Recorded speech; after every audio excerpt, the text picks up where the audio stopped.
Noah Parker stood in the hospital corridor, his son's small hand gripping his, when the doctor delivered the news that would shatter his carefully constructed world. Mrs. Lynn had weeks, maybe days. But it wasn't the prognosis that made his breath catch. It was the envelope the nurse handed him, sealed with his neighbor's shaky handwriting.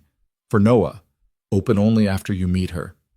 Inside was a photograph of a woman he'd never seen, a cafe address, and a single line that made his chest tighten. I'm dying, but you're still living like a ghost. Promise me you'll try. If you're watching from anywhere in the world, drop your city in the comments below and hit that like button. I want to see how far this story travels. Now, let me tell you about the neighbor who refused to let a good man waste his second chance. The rain came down in sheets that Thursday afternoon, turning the Seattle streets into rivers of reflected neon and blurred headlights. Noah Parker sat in his truck outside Lincoln Elementary, 10 minutes early as always, watching parents dart through the downpour to collect their children. His windshield wipers beat a steady rhythm, the only sound besides the drum of rain on metal and the occasional rumble of thunder rolling in from Puget Sound. He checked his phone. No new messages. Good. That meant no emergencies at the construction site, no calls from his son's teacher, no unexpected complications in the careful routine he'd built over the past 3 years. Routine was safety. Routine was control.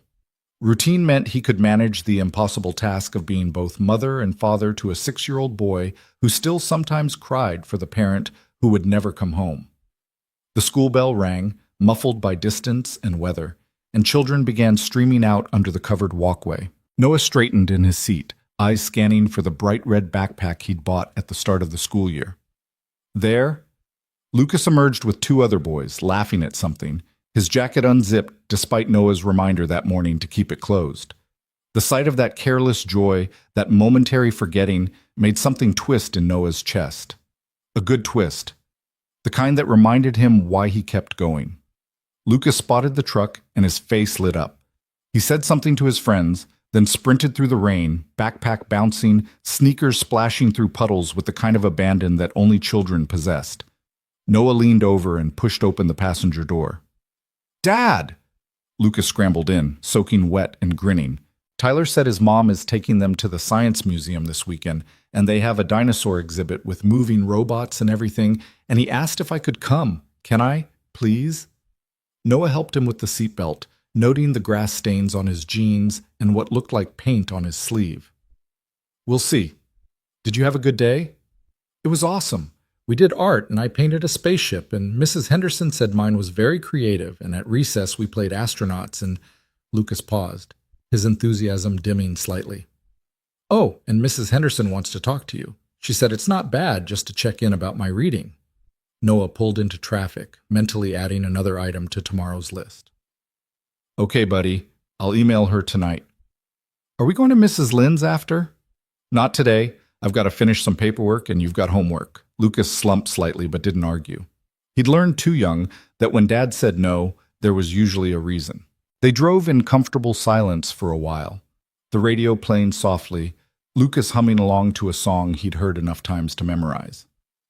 Their neighborhood sat on the edge of the city, where Seattle's urban density gave way to quieter streets lined with older houses that had seen better decades.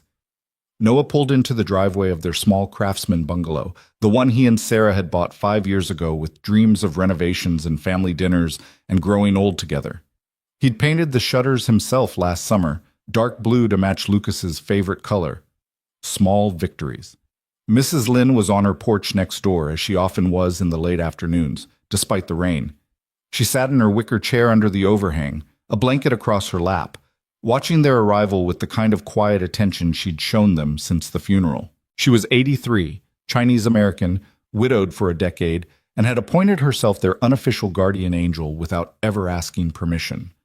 Lucas waved enthusiastically. Hi, Mrs. Lynn. She waved back, her smile soft and knowing. Noah nodded in greeting, noting she looked thinner than last week, more fragile. He made a mental note to check on her this weekend, maybe bring over the leftover lasagna he'd made in 2 large portions because he still cooked for 3 instead of 2.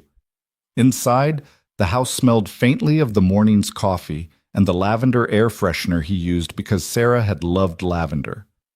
Lucas dumped his backpack by the door, a habit Noah had given up trying to break, and headed straight for the kitchen. Can I have a snack?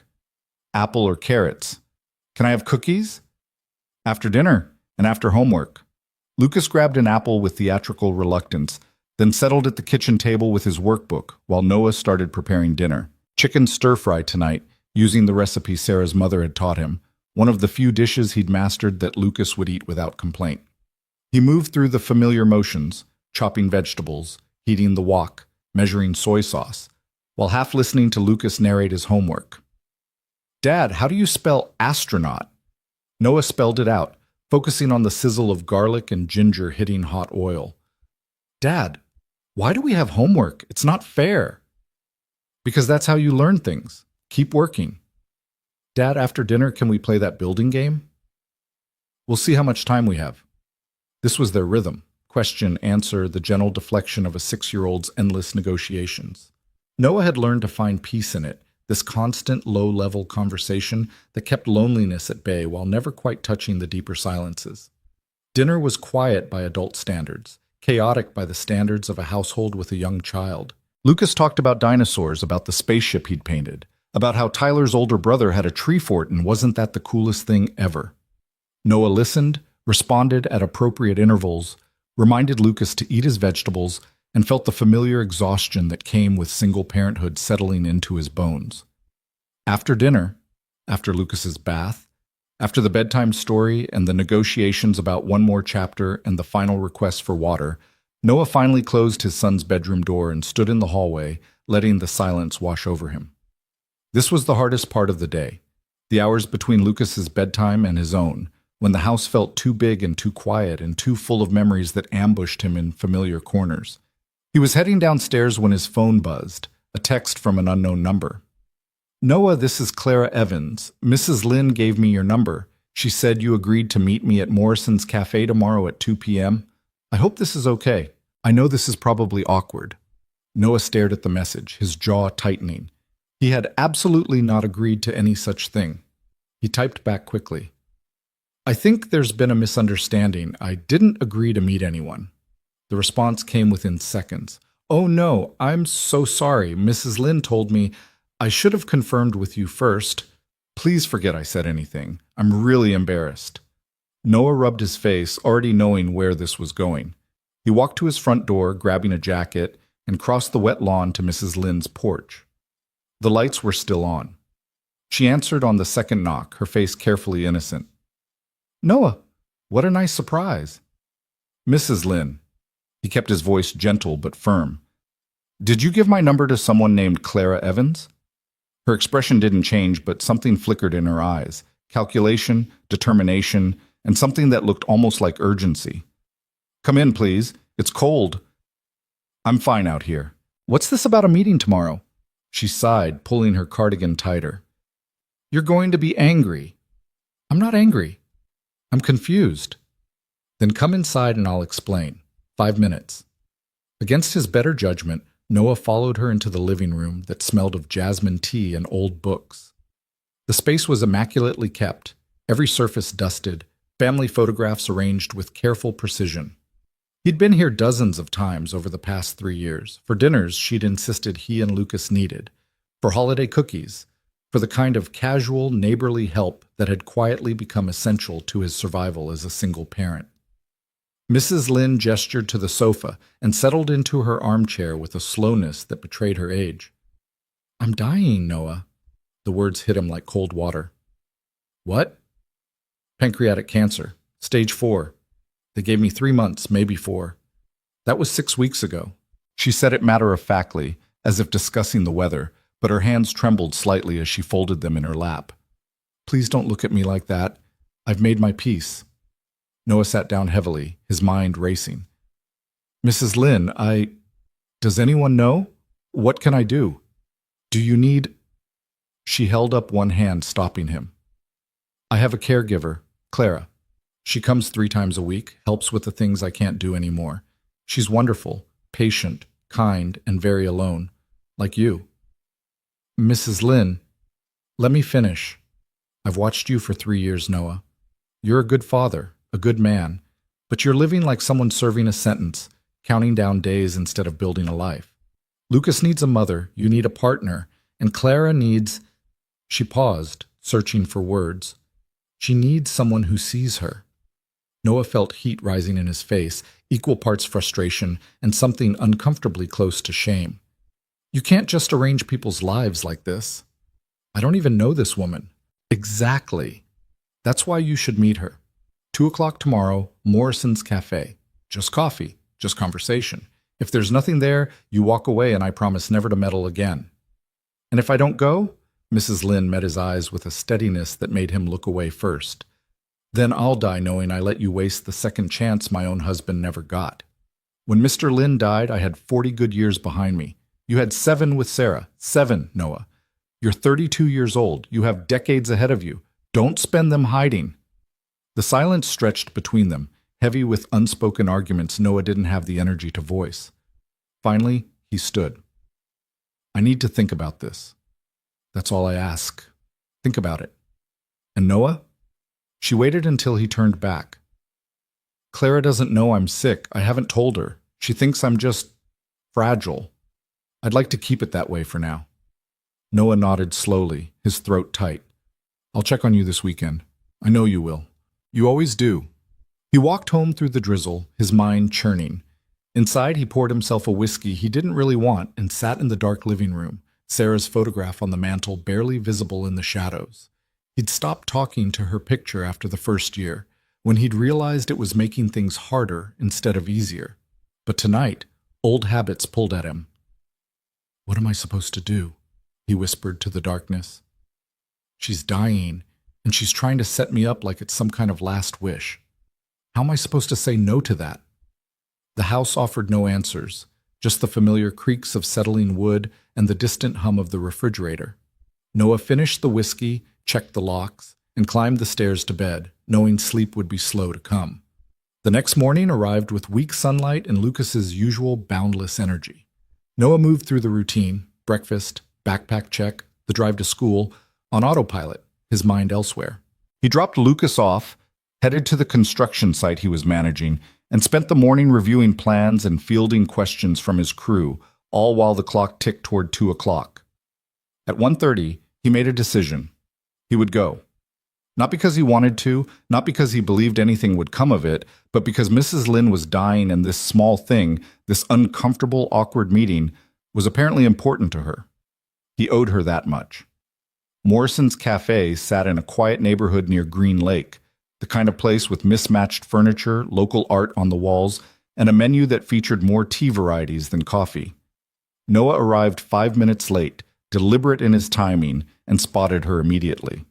Clara Evans sat by the window, her hands wrapped around a mug, staring out at the lake with an expression of profound weariness. She was younger than he'd expected, early 30s maybe, with dark hair pulled back in a practical ponytail and the kind of face that was pretty in an unassuming way, as if she'd never bothered to notice or care about her own appearance. She wore scrubs under a worn jacket, and there was something about her posture, shoulders slightly hunched, as if bracing against weight, that made Noah's chest tighten with unwanted recognition. She looked how he felt, tired, guarded, going through motions. He approached the table and she glanced up, her brown eyes widening slightly. Noah? Clara. He sat down across from her, suddenly aware of how strange this was. 2 strangers forced together by a dying woman's matchmaking scheme. I should apologize. Mrs. Lynn didn't actually ask me about this. She just decided. A small, rueful smile touched Clara's lips. That sounds like her.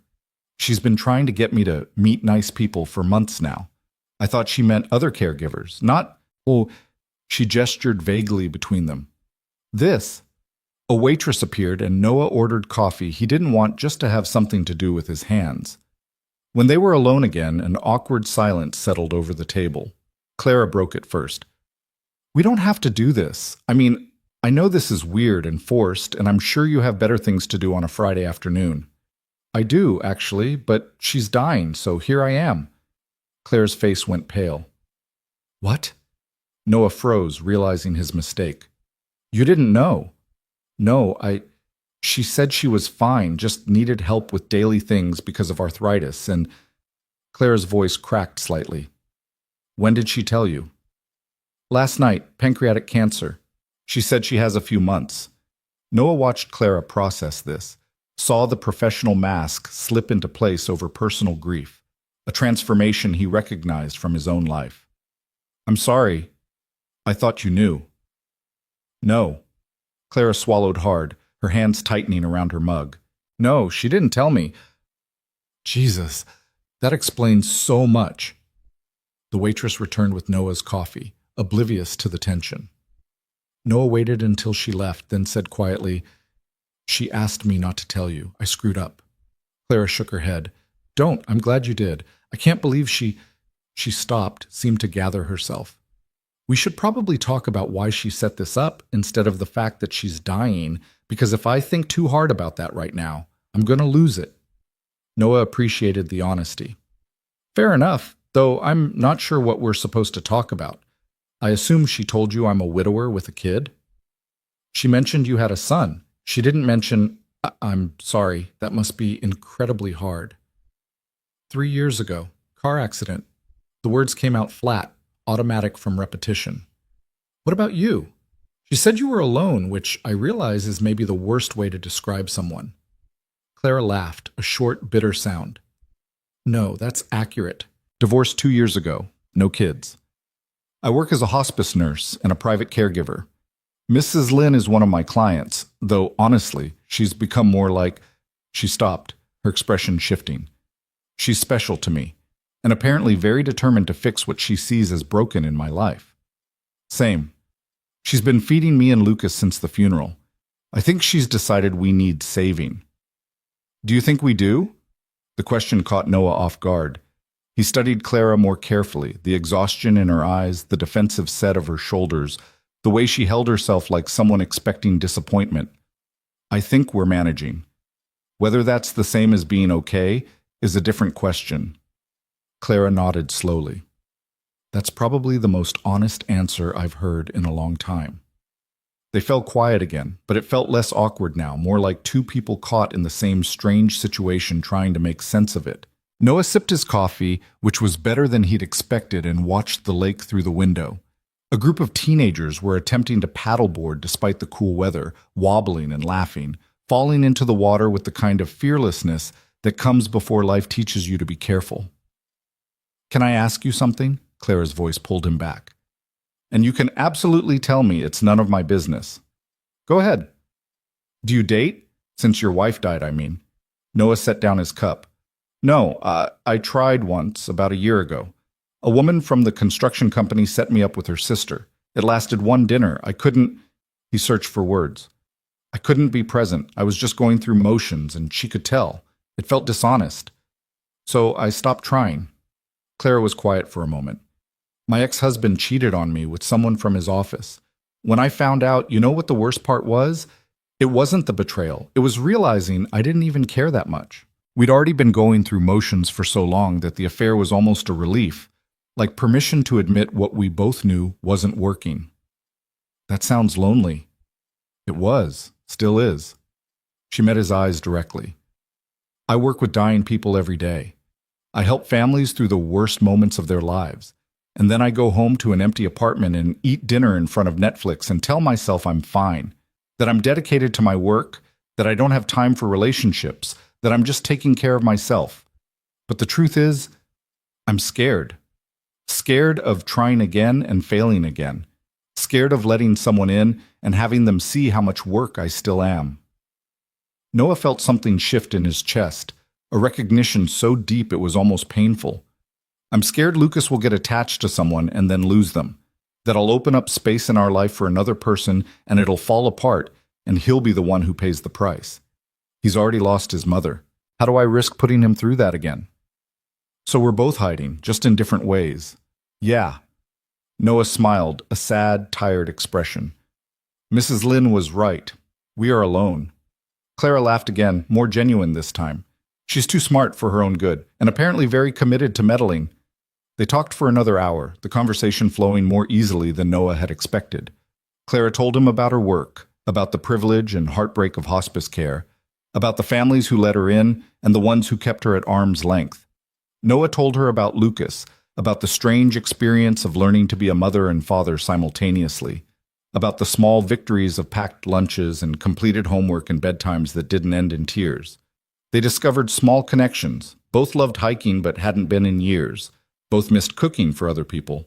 Both felt like they were performing competence while barely holding things together. By the time Noah checked his watch, it was 3:30, and he needed to pick up Lucas. "I should go," he said, reaching for his wallet. "This is on me," Clara said quickly, "since I'm the one who texted you first. We're splitting it. This whole thing is weird enough without debt hanging over it." Clara smiled. Fair point. They paid and walked out together into the afternoon light.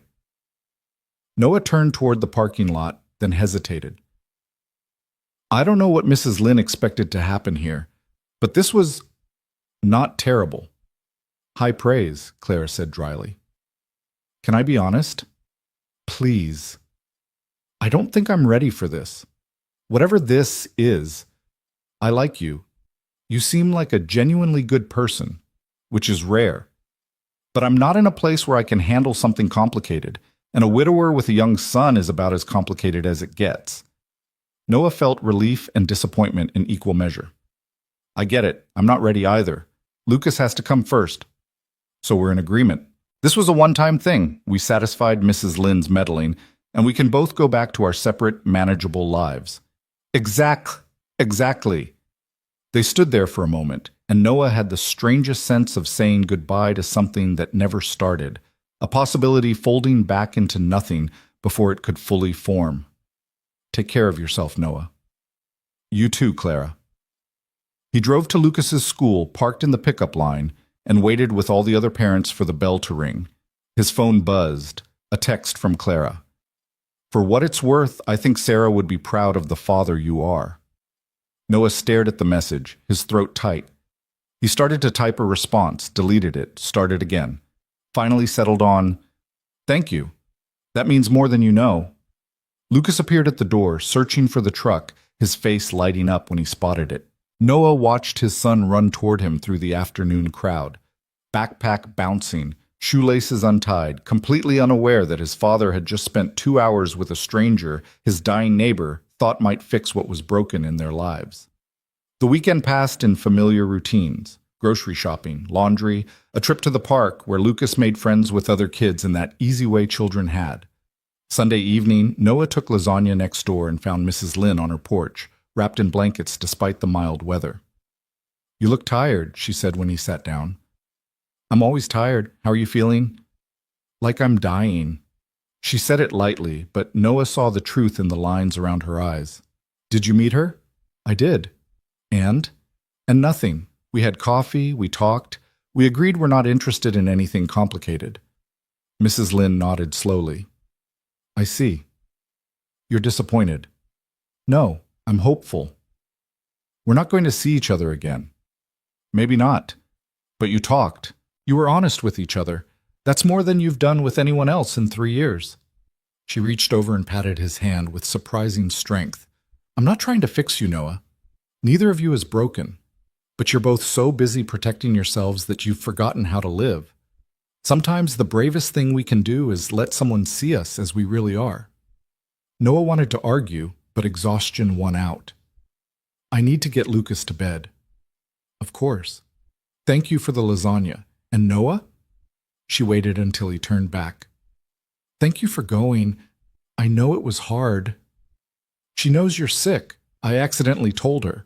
Mrs. Lynn's expression flickered, surprised, then something that might have been relief.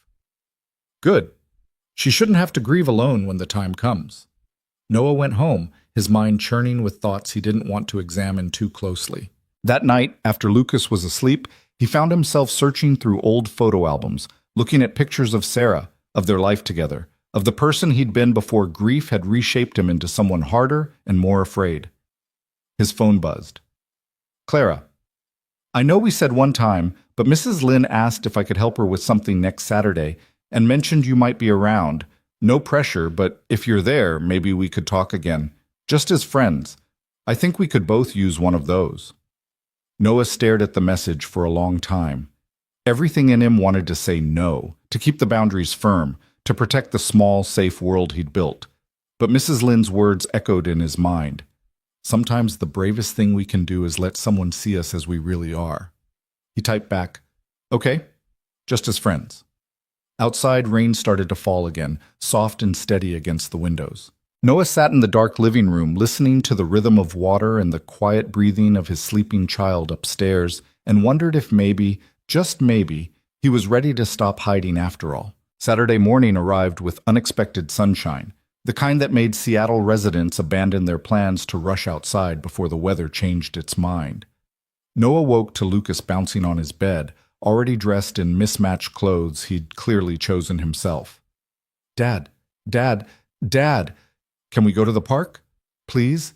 It's sunny, and Mrs. Lynn said she might make dumplings later, and I want to help. And Tyler texted me. Well, his mom texted for him. And they're going to the zoo, but I said maybe we could go next time because I want to help Mrs. Lynn. Is that okay?" Noah groaned, pulling a pillow over his face. "What time is it?" 7:30. That's basically the middle of the day. That's basically still nighttime on a Saturday. But Noah was already sitting up, knowing resistance was futile. "All right, buddy, give me 20 minutes to wake up and we'll figure out the day." Lucas zoomed out of the room with the energy of someone who'd slept 10 hours and woke up ready to conquer the world. Noah moved more slowly, his body protesting the week's accumulated exhaustion. 48 hours until Monday felt simultaneously like forever, and not nearly enough time. Downstairs, Lucas had already attempted breakfast, evidenced by the cereal scattered across the counter and milk pooling near the sink. Noah cleaned up without comment, made coffee, and tried to organize his thoughts around the knowledge that Clara would be at Mrs. Lynn's today. Just as friends, he reminded himself. Two people being friendly because a dying woman wanted them to be. "Dad, you're staring at nothing again." Noah blinked. Lucas was watching him with that too perceptive expression kids got when their parents were being weird. "Sorry, buddy. What were you saying?" "I was asking if we could get a dog. Tyler has a dog and it's really cool and I'd take care of it and walk it every day, I promise." "We've talked about this. Dogs are a lot of work." "I do all the work. You can't even remember to put your backpack away." Lucas deflated slightly, then rallied. "What if I prove I can be responsible? What if I do all my chores for a whole month without you asking?" Noah hid a smile behind his coffee mug. "Tell you what, you do that and we'll talk about it again. No promises." "Yes!" Lucas punched the air like he'd just won a negotiation, which Noah supposed he kind of had. They spent the morning at the park, where Lucas found a group of kids playing soccer and Noah found a bench with a good view and tried not to think about the afternoon. Other parents dotted the playground, mostly mothers, a few fathers, all of them looking various degrees of tired and caffeinated. Noah recognized a few faces from school pickups, exchanged polite nods, but didn't engage. He'd learned early in his widowhood that playground small talk often led to questions he didn't want to answer. His phone buzzed. "Clara.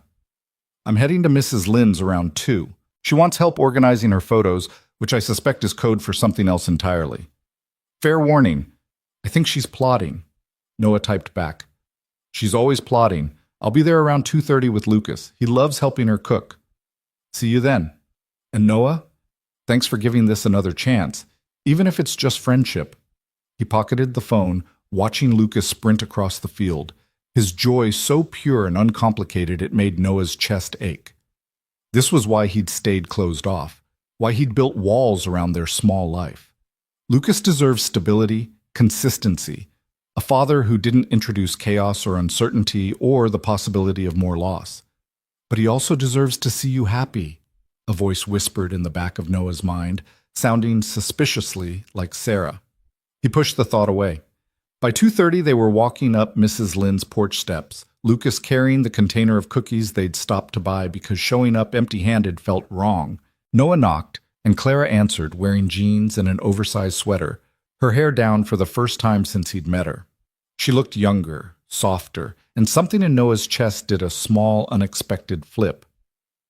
"Hi," she said, smiling at Lucas. "You must be Lucas. I'm Clara." Lucas, normally shy with strangers, looked her over with serious consideration. "Did you really meet my dad because Mrs. Lynn told you to?" Claire's eyebrows shot up.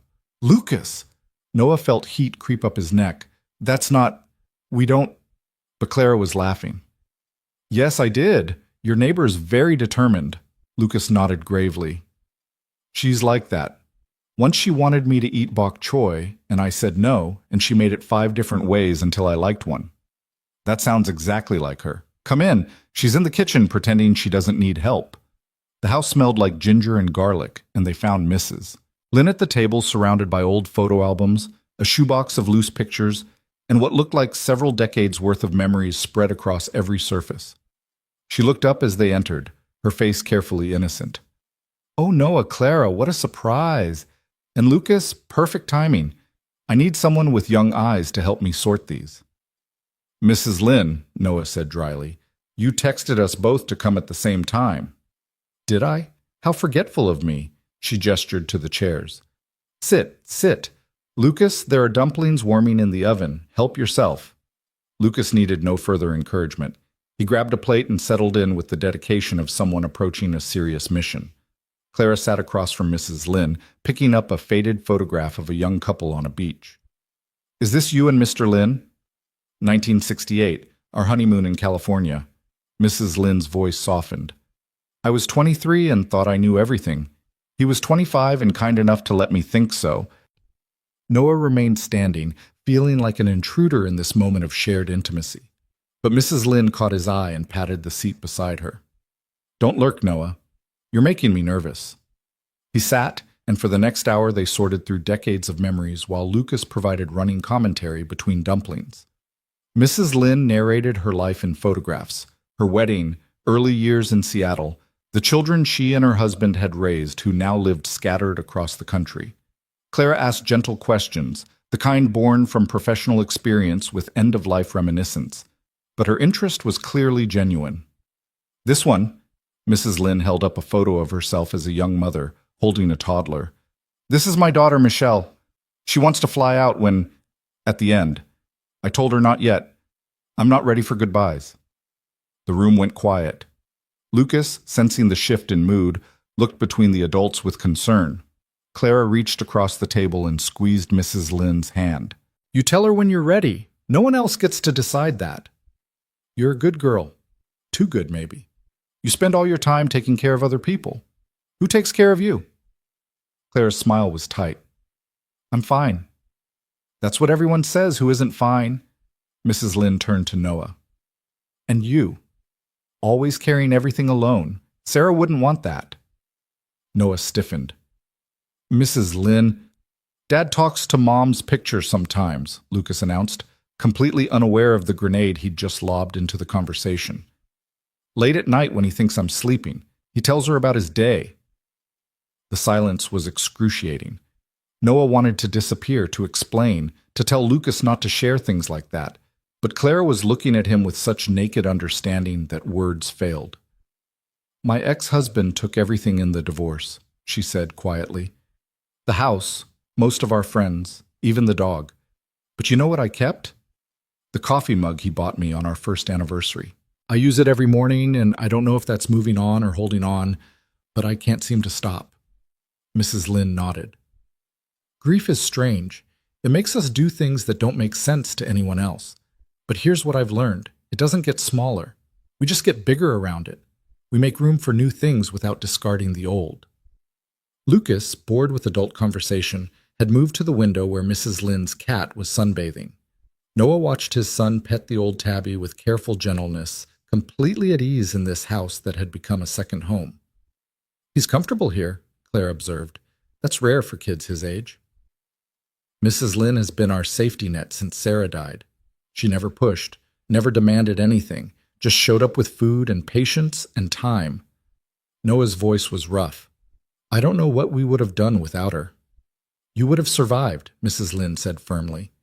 But I'm glad you didn't have to survive alone. Now, I'm tired. Help me to the couch, and you two can clean up this mess while I rest. Clara moved to help her, but Mrs. Lynn waved her off. Noah does it. You keep sorting photos. And Lucas, bring me a dumpling. Noah supported her to the living room, shocked by how light she felt, how fragile. When had she gotten this frail? She settled on the couch with a sigh, and he covered her with the Afghan she kept draped over the armrest. "You did this on purpose," he said quietly, "getting us both here." "Of course I did. I'm dying, not stupid." She caught his hand. "Listen to me. That girl in there has spent 2 years convinced she's not worth loving because one man was an idiot. And you spent 3 years convinced you used up your chance at happiness. You're both wrong. We barely know each other. So get to know each other. Have a conversation. Be friends. See where it goes without deciding the ending before you've lived the middle." She squeezed his hand. "I won't be here much longer, Noah. Let me see you try, please." Noah looked back toward the kitchen, where Clara and Lucas were laughing about something, their voices mixing with the afternoon light streaming through the windows. What if it doesn't work? What if Lucas gets hurt? What if it does work? What if he gains something beautiful? You can't protect him from every potential pain. The best you can do is show him how to love anyway. Back in the kitchen, Clara had organized the photos into neat piles while Lucas built a fort out of empty albums. Noah started collecting teacups and plates, moving around the space with the familiarity of someone who'd done this many times. "She really loves you," Clara said. "Both of you. The feeling's mutual. I owe her more than I can ever repay. I don't think she's keeping score." Clara handed him a stack of photos. "These are for the album she wants to make for her daughter. The rest go back in the box." They worked in comfortable silence, the kind that felt natural rather than awkward. Lucas eventually abandoned his fort and declared he was going to explore the backyard, leaving Noah and Clara alone. "Can I ask you something personal?" Clara said, not looking up from the photos she was organizing. "Sure. When did you know you were ready to stop being angry?" Noah paused, thinking. "I'm not sure I'm there yet. Some days I wake up and I'm furious at Sarah for leaving, at the drunk driver who hit her, at the universe for being so random and cruel. Other days I just feel tired. I don't think grief has a finish line. No, but at some point we stop running the race, right? We sit down on the side of the track and decide the sprint is over." Clara finally met his eyes. "I spent so long being angry at my ex, at myself for not seeing the signs, at every happy couple I saw. The anger was easier than admitting I was just desperately lonely." "Are you still angry?" "Sometimes. But mostly I'm just tired of being alone and pretending I chose it." She smiled sadly. "Mrs. Lynn sees right through me. It's terrifying. She sees through everyone. It's her superpower." Lucas burst back through the door, cheeks flushed. "Dad, there's a bird's nest in the tree. Can we build a birdhouse at home, please?" "Maybe. We'll see." "You say that about everything." "Because it's the correct answer to most questions from 6-year-olds. Clara laughed. "He's got you there, Lucas." Lucas studied her for a moment, then delivered his verdict with characteristic bluntness. "I like you. You laugh at Dad's jokes and you don't talk to me like I'm a baby. Are you going to be his girlfriend?" "Lucas!" Noah felt his face go hot. "That's not appropriate." "It's okay," Clara cut in, her expression gentle. "That's a fair question, Lucas. The answer is no. I'm not your dad's girlfriend. We're just friends. Is that all right with you?" Lucas considered this. "I guess. Tyler's dad has a girlfriend and she's mean. She makes him eat vegetables all the time." "The horror," Clara said seriously. "Well, I promise if I'm ever around for dinner, I won't force vegetables on you." "See, Dad? She gets it." Noah shook his head, but he was smiling. "Come on, buddy. We should let Mrs. Lynn rest and get home. You've got reading homework." "Reading isn't homework. It's fun. Tell your teacher that. She'll appreciate it." They said their goodbyes, Lucas giving Mrs. Lynn a careful hug while she whispered something in his ear that made him giggle. Clara walked them to the door, her hands shoved in her pockets.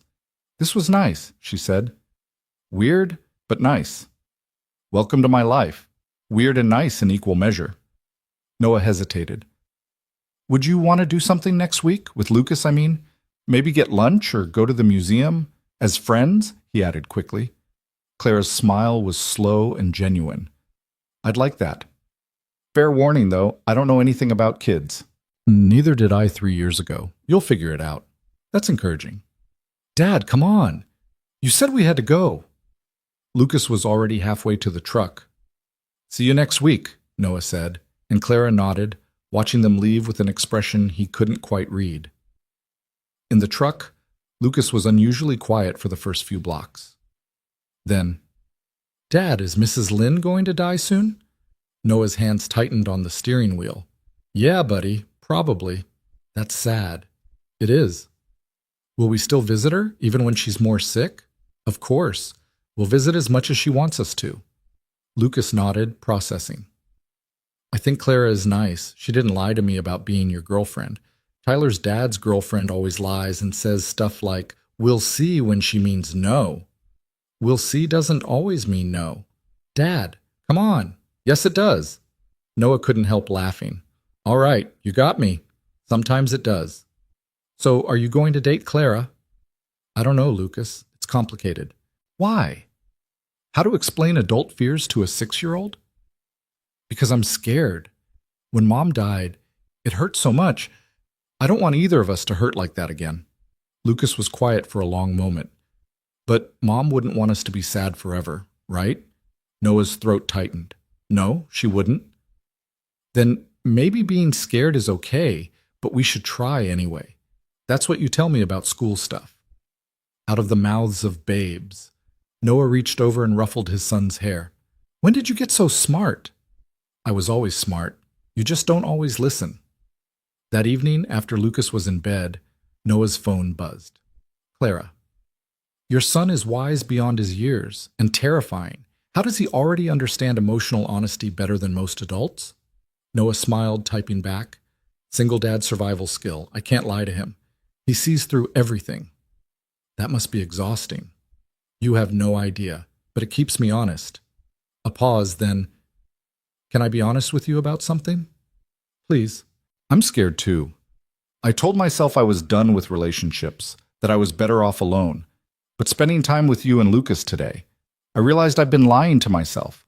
I'm not better off alone. I'm just safer. And I'm tired of choosing safe over happy." Noah stared at the message, his heart beating faster.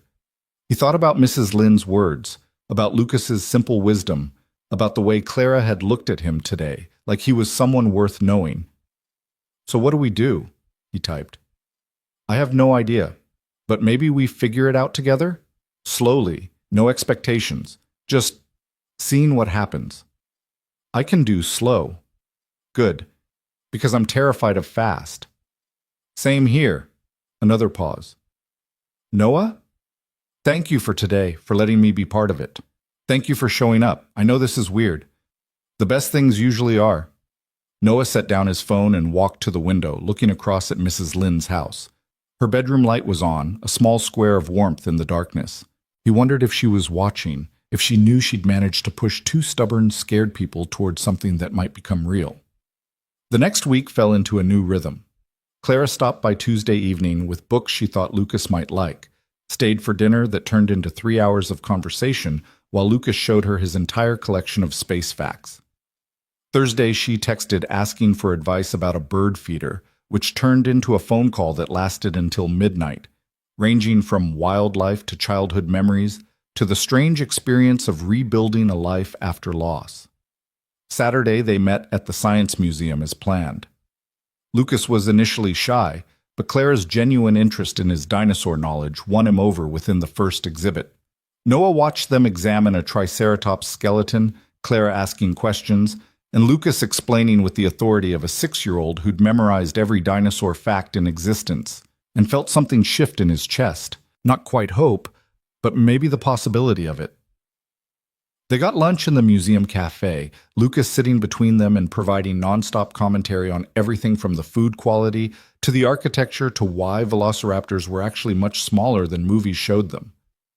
"He doesn't stop talking, does he?" Clara said, amused. "Not since he learned how. The first year after Sarah died, he barely spoke. Now I think he's making up for lost time." "I like it. My house is too quiet. You should come over more then. We specialize in noise." Clara smiled. "I might take you up on that." After the museum, they walked Lucas around the park, letting him burn off energy before the drive home. Noah and Clara fell into step beside each other, not quite touching, but close enough that he was aware of her presence in a way that felt both comfortable and electric. "This is the longest I've spent with a kid since my nephew was born," Clara admitted. I'm waiting for him to decide I'm boring. He asked this morning if you were coming with us. I think you're safe. Really? She sounded pleased and surprised in equal measure. Really? You're patient with his questions and you don't talk down to him. That matters to kids. I don't know how to talk down to people. Occupational hazard of hospice work, everyone gets treated like they're capable of handling the truth. It's a good quality. They reached the truck and Lucas climbed in without being asked, already yawning. Clara leaned against the door, her expression thoughtful. Can I see you again this week? Just us. I mean, no mediators, no 6-year-old chaperones. Noah's pulse quickened. Like a date? Like two people who enjoy each other's company, spending time together. Call it whatever you want. Okay, yes. When? Wednesday? There's a place near the hospital that does good Thai food. I could meet you after my shift. 7? Perfect. They stood there for a moment, neither quite ready to leave. Finally, Clara stepped back. Drive safe. And Noah? Thanks for this. All of it. Stop thanking me. I'm getting as much out of this as you are. Then we're both winning. On the drive home, Lucas fought sleep as long as he could, his questions getting progressively more nonsensical, until he finally gave up and dozed off. Noah glanced in the rearview mirror at his son's peaceful face and felt the familiar, fierce love mixed with terror. What was he doing, letting someone into their lives? What if this fell apart? What if Clara decided she didn't want the complexity of a ready-made family? What if Lucas got attached and then lost another person he cared about? But under the fear, something else was growing, something that felt dangerously like happiness. Monday afternoon, Noah stopped by Mrs. Lynn's to check on her and found Clara already there, helping her with physical therapy exercises. Mrs. Lynn looked weaker than the week before, moving with careful precision, her breathing labored. You're early, she said when Noah appeared. Or Clara's late. I can't keep track anymore. I'm on time, Clara said firmly. You're just impatient. I'm dying. I've earned the right to impatience. Noah set down the groceries he'd brought. How are you feeling? Like I'm dying. We've established this. But her eyes were bright as she looked between them. You two are different. Did something happen? We had lunch, Clara said. Well, lunch with Lucas at the museum. And we're having dinner Wednesday, Noah added. Mrs. Lynn's smile was triumphant. I knew it. I knew you just needed time. Don't get too excited, Noah warned. We're taking it slow. Slow is fine.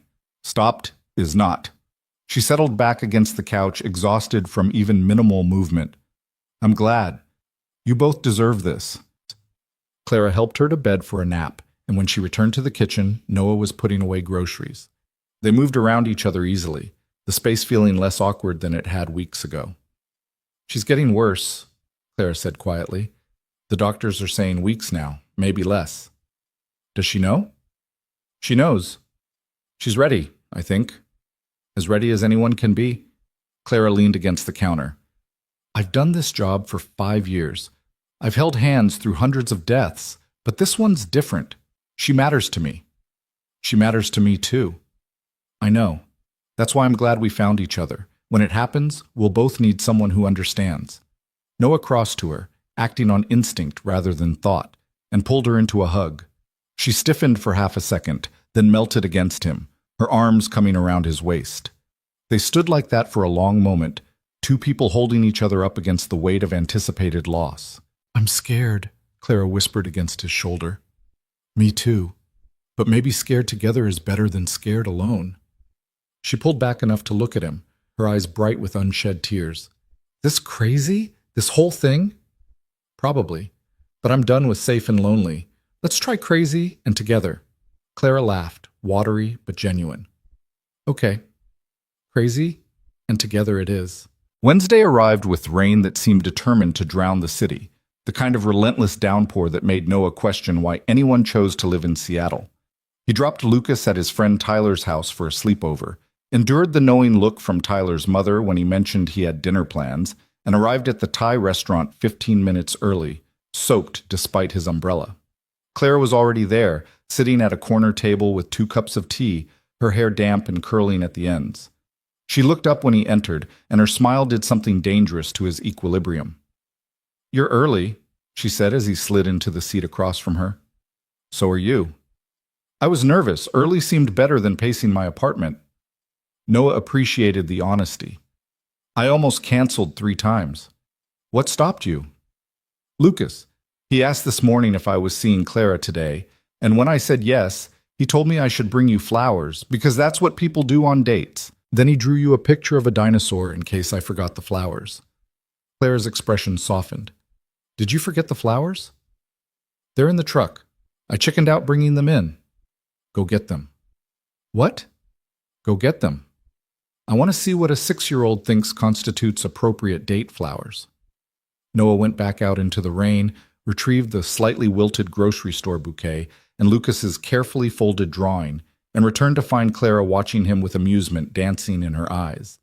He handed both over, feeling absurdly self-conscious. She opened the drawing first. Lucas had rendered a T-Rex in green crayon with the caption, "For Clara from Lucas," and a row of hearts along the bottom. Clara stared at it for a long moment, then looked up with suspiciously bright eyes. "This is the sweetest thing anyone's given me in years." "He spent an hour on it. Asked me how to spell your name 4 times. I'm keeping this forever."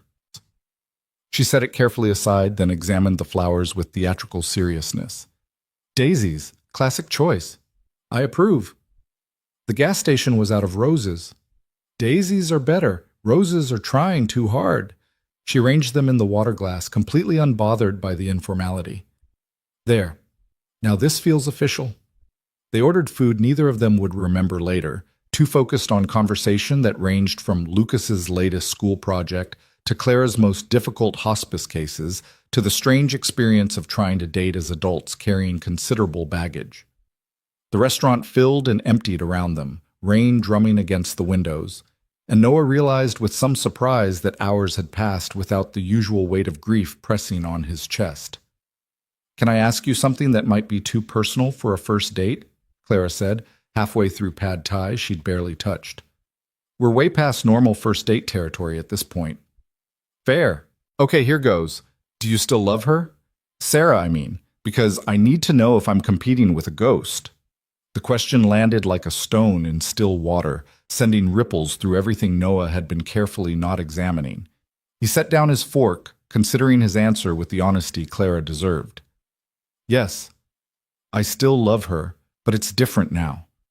Less like an open wound, more like an old scar that aches when it rains. She was my wife, the mother of my child. That doesn't just stop." He met Clara's eyes. "But she's gone. And I'm still here. And I'm tired of living like I'm waiting for permission to move forward." Clara nodded slowly. "I needed to hear that. Not because I'm jealous of your past, but because I need to know you're not looking for a replacement. I can't be Sarah for you. I can only be myself." "I don't want a replacement. Sarah and I worked because we grew up together, learned who we were as a unit. But I'm different now. Grief changed me. I need someone who knows this version of me, not the one who existed before loss." "That's fair. And for the record, I don't want someone who's going to fix me or complete me or any of that romance novel nonsense. I want a partner who's equally broken and equally committed to doing the work." Noah smiled. "We're really selling this, aren't we? Come date me. I'm damaged goods." "Honestly? I trust damaged goods more than people who claim they're perfect. At least we know our weak spots." They talked until the restaurant staff started giving pointed looks at the clock. Noah paid despite Clara's protests, and they walked out into rain that had gentled to a persistent mist. The parking lot was nearly empty, their cars parked at opposite ends. "I don't want this to end," Clara said, hugging herself against the cold. "Then let's not end it. Come back to my place." "Just to talk," Noah added quickly. "Lucas is at a sleepover, the house is empty, and I make decent coffee." Clara studied him for a long moment. "Okay, but I'm following you in my car because I need to be able to leave if this gets weird." "That's probably wise." The drive home took 20 minutes through rain-slicked streets. Noah's mind raced the entire way, alternating between excitement and terror. What was he doing, inviting her to an empty house? What would they talk about without Lucas as a buffer? What if the easy conversation from dinner evaporated the moment they were alone in a more intimate setting? But when they got inside, when he'd made coffee and they'd settled on opposite ends of his couch, the awkwardness he'd feared never materialized. Instead, they fell into conversation that felt deeper and more honest than anything he'd managed in years. "Tell me about her," Clara said. "Not the sanitized version, the real one." Noah stared into his coffee. Sarah was stubborn, impossibly stubborn. She'd dig her heels in about the weirdest things and refused to budge. We once didn't speak for 2 days because she insisted the correct way to load a dishwasher was bowls on the bottom rack, and I maintained that was insane. Who won? She did. She always did. But she was also kind in ways that mattered. She volunteered at a women's shelter, brought coffee to our elderly neighbors, remembered everyone's birthday. When Lucas was born, she made me promise we'd raise him to be gentle. That was her word, gentle. She wanted him to grow up understanding that strength and softness weren't opposites. Clara was quiet for a moment. "She sounds wonderful." She was. She was also messy, chronically late, and had a terrible habit of starting projects she never finished. Our garage is still full of half-done craft supplies. I can't bring myself to throw them out. "You don't have to, not until you're ready." That's the thing. I don't know if I'll ever be ready, but I also can't live in a museum of the past forever. Noah set down his cup. "Your turn? Tell me about your ex, the real version." Clara pulled her knees up, wrapping her arms around them. Derek was charming. That's what everyone saw, the successful lawyer with the perfect smile who said all the right things at parties. But at home, he was absent, not physically, but emotionally. I tried to talk about my day, about the patients I lost, about how hard hospice work could be, and he'd nod while scrolling through his phone. I felt invisible in my own marriage. "When did you realize it was over?" "The day I found out about the affair. Not because of the cheating itself, but because my first reaction was relief. I remember sitting in our bedroom, looking at the texts on his phone, and thinking, finally, I have permission to leave. That's when I knew we'd been over for a long time. We just hadn't admitted it. I'm sorry. Don't be. Best thing that ever happened to me, even if it didn't feel that way at the time. I learned I'd rather be alone than invisible."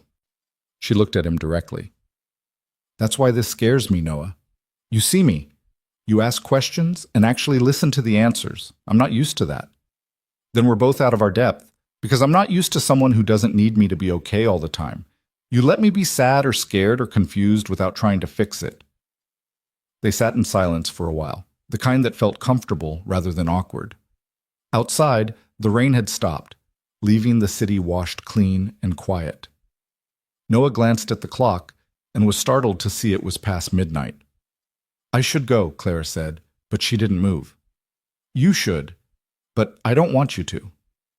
"That's dangerous territory." "I know, but I'm tired of safe."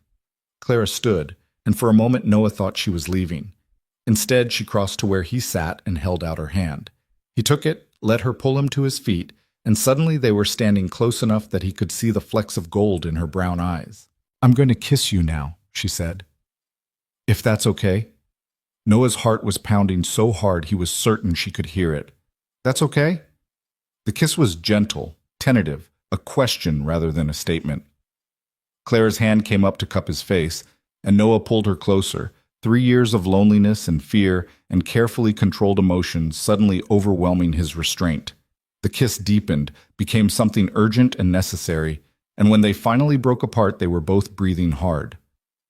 "Wow," Clara whispered. "Yeah. I should definitely go now." "Probably." But she kissed him again, and it was nearly 1 in the morning before she finally pulled away with obvious reluctance. "I'm leaving. Right now, before I do something we're not ready for." Noah walked her to the door, to her car, kissed her one more time in the driveway like a teenager who couldn't bear to say goodnight. Finally, she drove away, and he stood in the cold watching her taillights disappear, feeling like someone had reached into his chest and restarted his heart after years of it just going through the motions. His phone buzzed before he even made it back inside. "Clara, I'm halfway home and I can't stop smiling. This is dangerous." Noah typed back, grinning like an idiot. Tell me about it. I think I'm in trouble. Good trouble or bad trouble? Too soon to tell. Ask me again tomorrow. It is tomorrow. It's 1 in the morning. Then ask me later today. I'm working a double shift at the hospital. Call me when you pick up Lucas? It's a date. Noah barely slept, his mind replaying the evening on an endless loop. When he did doze off, he dreamed of Sarah, but for the first time in 3 years, she wasn't dying. She was smiling, telling him something he couldn't quite hear, and when he woke at dawn, he had the strangest sense of having been given permission. He picked up Lucas at 10, enduring Tyler's mother's knowing smile and pointed questions about whether he'd had a nice evening. Lucas bounced into the truck full of stories about the sleepover, barely pausing for breath. We stayed up until midnight. Tyler's dad made popcorn and we watched a movie about robots. And then we built a fort, and Tyler said his parents never let him stay up that late, but his mom said it was okay because it was special. Did you have fun with Clara? Noah hid a smile. I did, yeah. Did you kiss her? Lucas. What? Tyler's dad kisses his girlfriend all the time. It's gross, but Tyler says it means they like each other.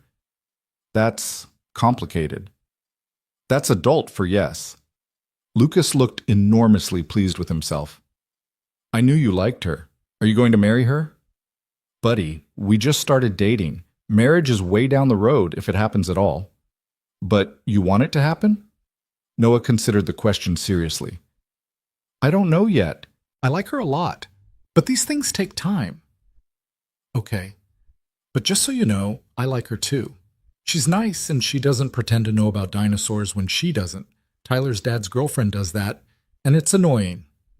I'll keep that in mind. They spent the afternoon doing laundry and cleaning the house, normal weekend tasks that felt less burdensome with Lucas's chatter filling the silence. Noah called Clara during nap time. Lucas insisted he was too old for naps, but he still crashed for an hour most weekends, and they talked in low voices about nothing and everything until her shift started. Monday brought Noah back to reality with the force of a freight train. The construction project he was managing hit a snag with permits. One of his crew members called in sick, and the client decided they wanted to change the entire design 2 weeks before deadline. By the time he picked up Lucas from school, he had a tension headache and exactly 0 patients left. Lucas sensed his mood and went quiet, doing homework without being asked and making himself scarce. Noah felt guilty about it, but didn't have the energy to fix it. He ordered pizza for dinner, let Lucas watch more TV than usual, and was getting him ready for bed when his phone rang. Mrs. Lynn's daughter, Michelle. Noah's stomach dropped. Hello? Noah, it's Michelle. I'm sorry to call so late, but Mom's asking for you. Her voice broke. The doctor says it's time. Can you come? I'll be there in 20 minutes. He hung up and looked at Lucas, already in pajamas.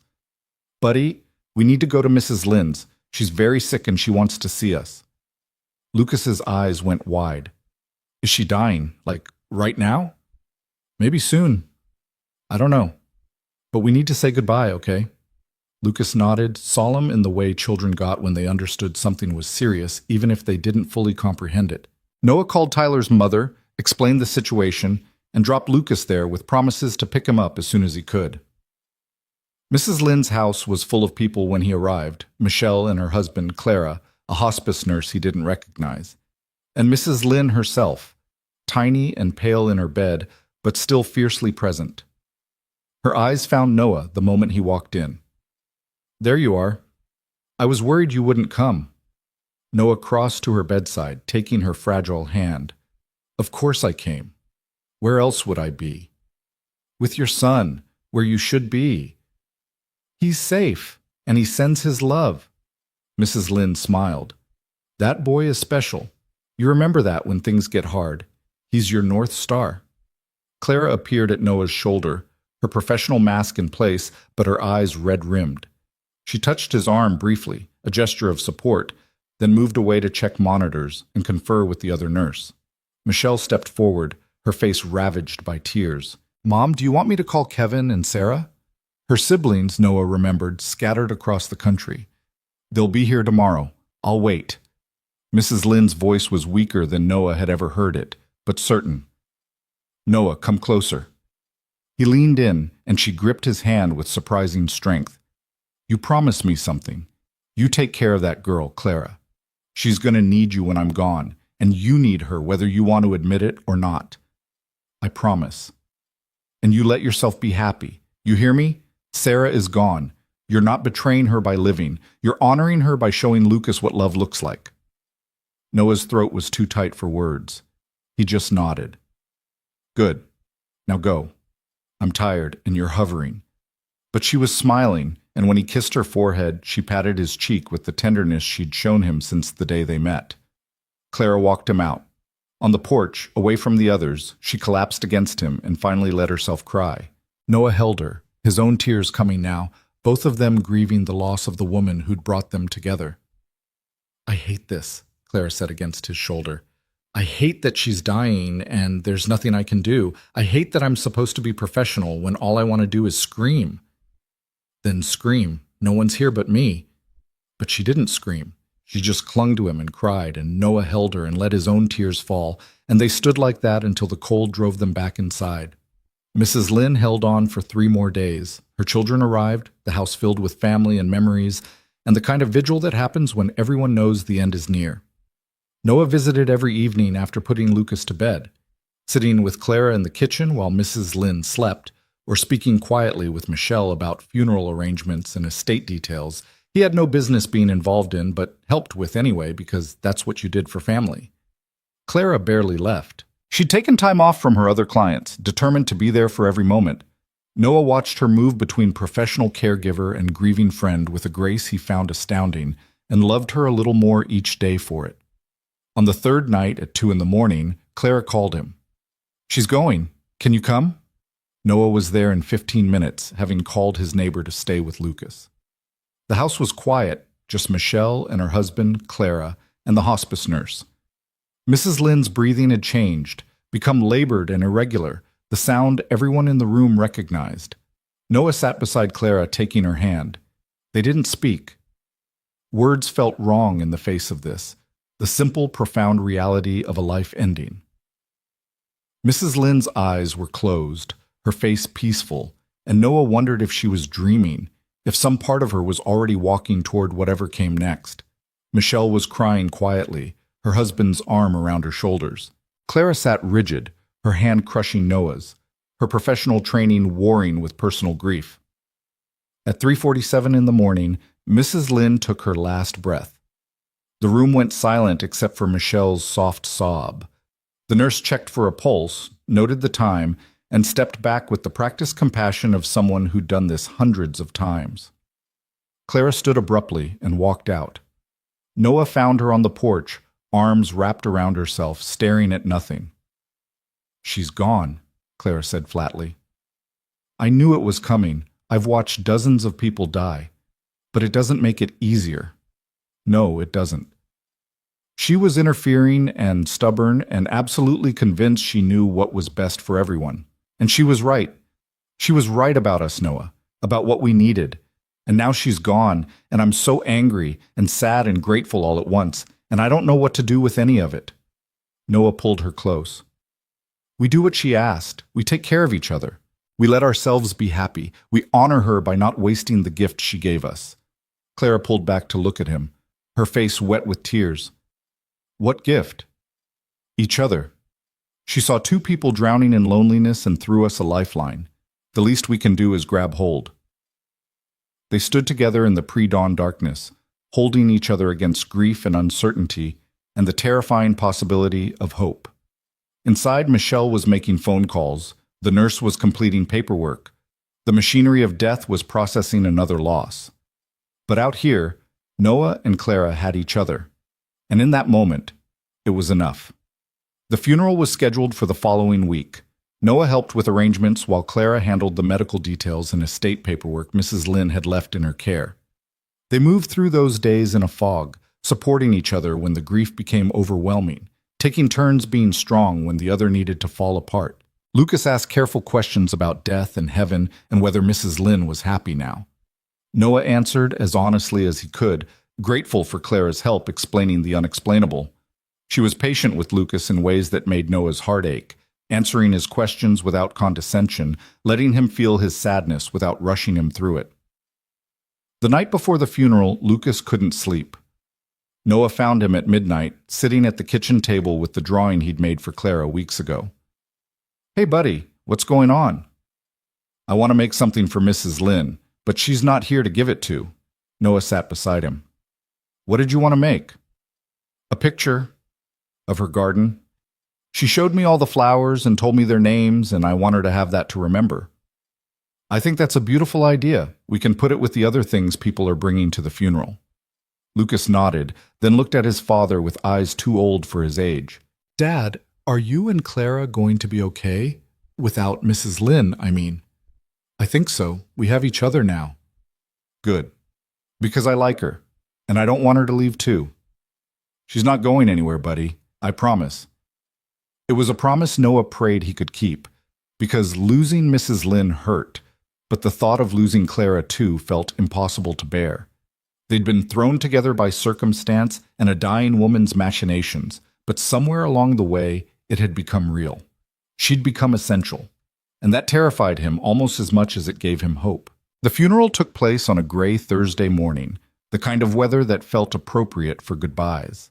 Noah stood in the back of the small church, Lucas's hand gripped tightly in his, watching people file in to pay their respects to a woman who'd touched more lives than he'd realized. Neighbors he'd never met, former students from her years teaching ESL classes, families she'd helped through the Immigrant Community Center, all gathered to remember someone who'd made quiet kindness her life's work. Clara sat in the front row with Michelle and her family, her shoulders straight and professional, but Noah could see the tension in the way she held herself. She hadn't slept in days, he knew. She'd been at his house until 3 a.m, going through Mrs. Lynn's final wishes, making sure every detail was honored, and when he'd suggested she needed rest, she'd looked at him with hollow eyes and said she couldn't stop moving or she'd fall apart. The service was simple, exactly what Mrs. Lynn had wanted. No religious overtones, just memories and music and the acknowledgement of a life well lived. Michelle spoke about her mother's strength, the way she'd immigrated to America at 19 with nothing but determination and built a life through sheer force of will. A former student spoke about her patience teaching English, how she'd made everyone feel capable even when they struggled. And then Michelle gestured to Noah. He hadn't expected to speak, but Lucas had insisted on sharing his drawing, and somehow Noah found himself walking to the front of the church, his son beside him, facing a room full of strangers and Mrs. Lynn's casket draped in white flowers. "Mrs. Lynn was my neighbor," Noah began, his voice steadier than he felt. "But she became much more than that. After my wife died, I was drowning. I had a toddler who needed me and grief that wouldn't let me breathe and no idea how to balance both. Mrs. Lynn just showed up one day with soup and sat on my porch until I came outside. She did that for weeks until I finally let her in." He looked down at Lucas, who was clutching his drawing. "She taught my son that kindness doesn't require grand gestures, that showing up matters, that sometimes the bravest thing we can do is let people help us. And in her final months, she did something remarkable. She looked at 2 broken people and refused to let them stay that way." Noah's eyes found Clara. She was crying silently, hands clasped in her lap. "She gave us permission to try again, to risk getting hurt because the alternative was living half a life. I'll never be able to repay that gift, but I can honor it by doing what she asked, by choosing to live fully, to love bravely, and to remember that isolation is a choice we don't have to make." Lucas stepped forward then, holding up his drawing of Mrs. Lynn's garden, every flower carefully labeled in his 6-year-old handwriting. "Mrs. Lynn showed me her garden," he said in a small voice that somehow carried through the quiet church. "She said every flower has a purpose, even the weeds. She said people are like that too, that everyone matters. I made this so she can remember her garden wherever she is now." There wasn't a dry eye in the building. Michelle came forward to take the drawing, promising it would be buried with her mother, and Lucas ran back to Noah's side. They returned to their seat while others spoke, and Noah felt the weight of finality settling over everything. After the service, people gathered at Mrs. Lynn's house for food and remembrance. Noah helped set up tables while Clara circulated with practiced grace, accepting condolences and making sure everyone felt welcome. He watched her move through the crowd, saw how she compartmentalized her grief to take care of others, and recognized the pattern because he'd done the same thing for 3 years. Lucas stayed close to Noah's side, uncharacteristically quiet, picking at food he didn't eat. Around them, people shared stories about Mrs. Lynn, her terrible jokes, her insistence on feeding everyone, the way she'd memorized everyone's birthdays and favorite foods. Noah listened to strangers describe the woman he'd known, and with each story, he felt the loss deepen. By early evening, the crowd had thinned. Michelle found Noah in the kitchen washing dishes while Lucas dozed on the couch. "You don't have to do that," she said gently. "I need to do something with my hands, otherwise I'll think too much." Michelle picked up a towel and started drying. They worked in silence for a few minutes before she said, "Mom talked about you constantly. You and Lucas and Clara. In her last weeks, you three were all she wanted to discuss. She was important to us. I know, and I'm grateful you were here for her when we couldn't be." Michelle set down a plate, her expression troubled. "Can I ask you something?" "Of course." "Did she seem happy? At the end, I mean. My siblings and I, we feel so guilty that we weren't here sooner, that we let our lives keep us away. I need to know she wasn't lonely." Noah turned to face her fully. "Your mother was one of the most content people I've ever known. She had exactly the life she wanted, on her terms, in her home, surrounded by the community she built. And when she knew the end was coming, she spent her time making sure the people she loved would be okay without her. She wasn't lonely, Michelle. She was purposeful until the very last moment." Michelle's composure cracked. "Thank you. I needed to hear that." Clara appeared in the doorway, looking exhausted. "Michelle, your brother is asking about the estate paperwork." "Of course, I'll be right there." Michelle squeezed Noah's arm and left. Clara leaned against the doorframe, her professional mask finally slipping. "I can't do this anymore. I can't keep smiling and accepting sympathy and pretending I'm fine. I need to get out of here." Noah dried his hands. "Lucas is asleep on the couch. Let me get him to the truck, and I'll drive you home." "I don't want to go home. My apartment is too quiet and too full of her things. She gave me half her recipe collection last month, said she wanted me to have them, and I can't look at them without losing it." "Then come to my place. You can take the guest room, get some real sleep." Clara looked like she might argue, then nodded. "Okay. Yeah, thank you." They said quiet goodbyes to Michelle and the remaining family members. Noah carried Lucas to the truck, the boy barely stirring, and Clara followed in her car. The drive home felt longer than usual, weighted with grief and exhaustion. Inside, Noah got Lucas to bed while Clara stood in the living room looking lost. When he came back downstairs, she was staring at Sarah's photograph on the mantel. "She's beautiful," Clara said. "Lucas has her eyes." "He does. Sometimes it catches me off guard, seeing her looking back at me from his face." "Does it hurt?" "Sometimes. Other times it's comforting, like she's still here in some way that matters." Noah moved to stand beside her. "You should sit down before you fall down." "If I sit, I'll cry. If I cry, I won't stop." "Then cry. You've earned it." Clara's face crumpled. Noah caught her as her legs gave out, guided her to the couch, and held her while 3 days of repressed grief came pouring out. She cried like someone who'd been holding back too long, great shaking sobs that seemed to come from somewhere deep and wounded.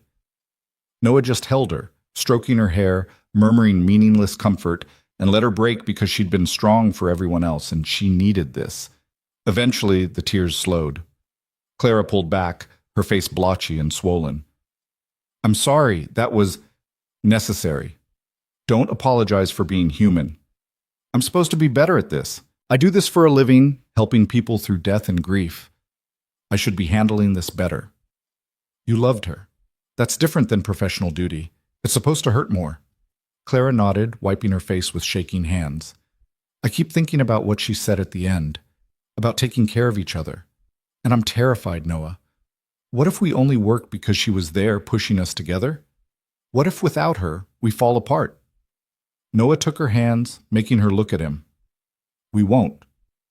What started because of her became real despite her. I'm not with you out of obligation or guilt or to honor her memory. I'm with you because when I'm not, I miss you. Because you make me laugh and challenge me and see me for who I am now, not who I used to be. I'm a mess. I work terrible hours. I bring death home with me. I'm emotionally unavailable half the time.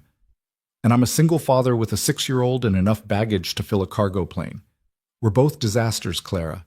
But we're disasters together, and somehow that makes it bearable. She laughed, watery but genuine. When did you get so good with words? About 30 seconds ago. I'm winging this entirely. Clara leaned forward and kissed him, soft and sweet and tasting of salt. When she pulled back, her eyes were clearer. Can I stay tonight? I don't mean anything more than just not being alone. I can't face my empty apartment right now. Of course. Guest room is yours as long as you need it. But when Noah woke at 3 a.m. to check on her, Claire was curled up on the couch under the blanket he'd left, still in her funeral clothes, her face peaceful in sleep. He covered her more carefully, turned off the lights, and went back to bed feeling like maybe they'd be okay after all. The next morning, Lucas woke before both adults. Noah found him in the kitchen making cereal, deliberately quiet so as not to wake Clara, who was still asleep on the couch. Is Clara living with us now? Lucas whispered. No, buddy. She just needed a place to stay last night. She was sad about Mrs. Lynn. Are you sad too? Very sad. Lucas considered this while eating his cereal. Tyler's mom said people go to heaven when they die. Is that where Mrs. Lynn is? Noah sat down, choosing his words carefully. Some people believe that. I think Mrs. Lynn would be happy wherever she is, as long as the people she loved are okay. Are we okay? We're getting there. Clara appeared in the doorway, looking rumpled and self-conscious. Sorry, I didn't mean to crash on your couch. You're welcome to crash any time, Noah said. Coffee? Please. They fell into an easy rhythm, Noah making breakfast while Clara helped Lucas with a puzzle, all of them moving around each other with a familiarity that felt both natural and fragile. After breakfast, Lucas went to play in his room, and Clara insisted on helping clean up. I need to go home, face my apartment, she said, washing dishes. But thank you for last night. I don't think I could have handled being alone. Anytime you need not to be alone, we're here. Clara set down the dish she was washing and turned to face him. I need to tell you something, and I need you to really hear me. Noah's stomach clenched. Okay. I'm falling in love with you. I know it's fast and complicated and probably terrible timing, but Mrs. Lynn dying made me realize life is too short to pretend I don't feel what I feel. And I'm terrified because I've been burned before and I have trust issues and I work with death every day, which makes me probably the worst romantic prospect ever. But there it is. I'm falling for you, and I needed you to know. Noah stared at her, his heart pounding. Then he crossed the kitchen, took her face in his hands, and kissed her with 3 years of loneliness and fear and hope all tangled together. I'm falling for you too, he said against her lips, and it terrifies me, because what if I screw this up? What if I'm not ready and I hurt you? What if Lucas gets attached, and then something happens and I have to watch him lose another person he loves? What if none of that happens? What if we're good for each other? What if this actually works? Then I guess we find out together. They stood in his kitchen kissing like teenagers, and when Lucas wandered in and made exaggerated gagging noises, they laughed and broke apart, but didn't let go of each other's hands. The following weeks were strange, a period of adjustment where grief and new love existed in uncomfortable proximity. Clara spent more nights at Noah's house than her own, slowly integrating into their routine. She learned Lucas's bedtime preferences, mastered the art of packing school lunches that met his exacting standards, and figured out how to navigate the minefield of 6-year-old emotions. Noah learned Clara's work schedule, the way she needed silence after particularly hard shifts, her habit of cooking when she was stressed. He learned that she was fiercely independent and terrible at asking for help, that she loved old movies and Thai food, and had a weakness for rescue animals she couldn't actually adopt because her landlord didn't allow pets. Lucas adjusted faster than either adult expected. Within 2 weeks, he was asking when Clara was coming over and saving artwork to show her. Within a month, he'd started setting 3 places at the table automatically and referring to weekend plans as, "What are we doing?" instead of, "What am I doing with Dad?" It should have been perfect, but perfection required confronting the things they'd both been avoiding, and those conversations came whether they were ready or not. It happened on a Tuesday night, 6 weeks after Mrs. Lynn's funeral. Clara was cooking dinner while Noah helped Lucas with homework, and Lucas asked the question that changed everything. "Clara, are you going to be my mom?" The kitchen went silent. Clara froze, wooden spoon suspended over the pot. Noah felt his chest tighten. Clara set down the spoon carefully and came to crouch beside Lucas's chair. That's a big question, Lucas. Can I ask what made you think about it? Tyler's dad got married to his girlfriend, and now she's Tyler's stepmom. And Tyler says it's weird, but also kind of nice because she makes better pancakes than his dad. You make good pancakes, too. Clara smiled, but her eyes were uncertain when they met Noah's. I'm not your mom, Lucas. You had a mom who loved you very much, and nobody can replace her. But I care about you a lot, and I'm going to keep being in your life if that's okay with you. Is that like being a stepmom, but different? Kind of.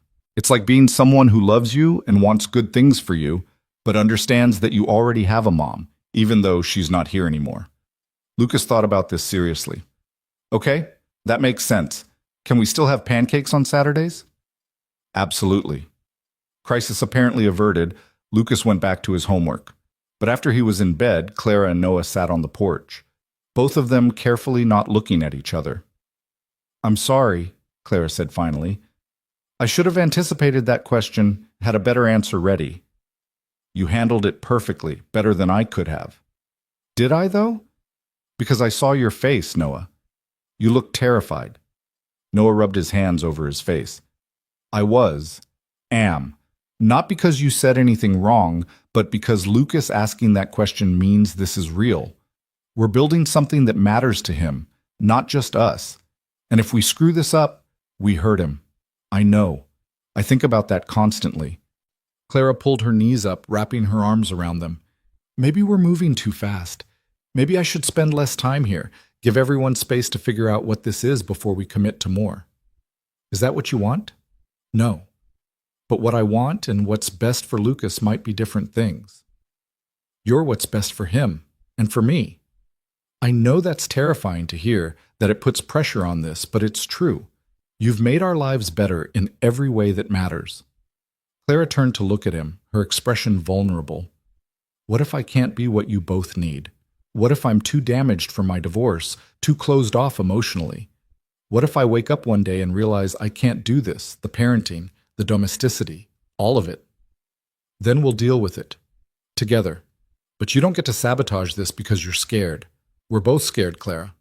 That's part of the deal. I don't know how to do this. I've never had to consider someone else's kid before. Every decision I make now affects Lucas, and that's huge. You're already doing it. You think about him constantly. What he eats, whether he's happy, if we're handling his grief correctly. You're already in this whether you admit it or not. Clara stood abruptly, pacing the porch. I need you to understand something.